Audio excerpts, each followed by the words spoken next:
በኢትዮጵያ ምድር ላይ የወንጌል ብርሃን በይፋ እንዲበራ ያደረገ የሐዋርያ አገልግሎት አርበኛ የሆነው ታላቁ አባት አቡነ ሰላማ ከሳቴ ብርሃን ነው። ሐምሌ 6 ቀን ቅድስት ቤተክርስቲያናችን የዚህን የሰማዕትነትና የጽድቅ አባት ዓመታዊ መታሰቢያ በታላቅ ድምቀት ታከብራለች። ዛሬ የምንመለከተው ታሪክ እርሱ ከግብፅ መጥቶ በኢትዮጵያ ሰማይ ላይ እንዴት የእውቀትና የእምነት ብርሃን እንደፈነጠቀ የሚተርክ ጥልቅ ታሪክ ነው። አቡነ ሰላማ ወጣትነቱን በቅዱስ አትናቴዎስ ዘንድ በመንፈሳዊ ትምህርት ያሳለፈ ጥበብና ማስተዋል የሞላበት አባት ነበር።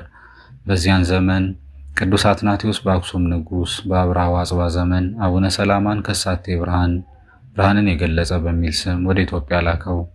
አቡነ ሰላማ ወደ ኢትዮጵያ እንደመጣ የንጉሱን ቤተሰቦችና ሕዝቡን በቅዱስ ወንጌል አስተማረ። አብያተ ክርስቲያናትን አነጸ። የክርስትናን ሃይማኖትን በአገሪቱ ውስጥ በይፋ አጸና። ሕዝቡም ጨለማው ተወግዶ የሕይወት ብርሃን ስለተሰጠው ከሳቴ ብርሃን እያለ በታላቅ ፍቅር ጠራው።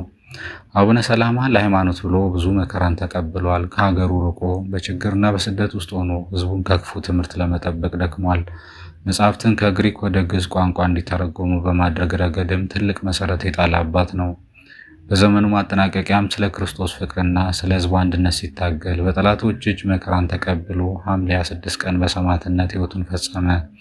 የእርሱ ሕይወት የኢትዮጵያ ቤተክርስቲያን የማዕዘን ድንጋይ ሆኖ አለፈ። የአቡነ ሰላማ ከሳቴ ብርሃን ታሪክ ለሀገርና ለወገን ብርሃን ሆኖ መገኘት ዋጋ እንዳለው ያስተምረናል። ዛሬ በእጃችን ያለው የኦርቶዶክስ ተዋሕዶ ሃይማኖትና የግዕዝ መጻሕፍት ውርስ ከዚህ አባት ጥረት ጋር የተያዘ መሆኑን ስናስብ ውለታውን መዘከር ይገባናል። የአቡነ ሰላማ ከሳቴ ብርሃን በረከትና አማላጅነት ከሁላችን ጋር ይሁን።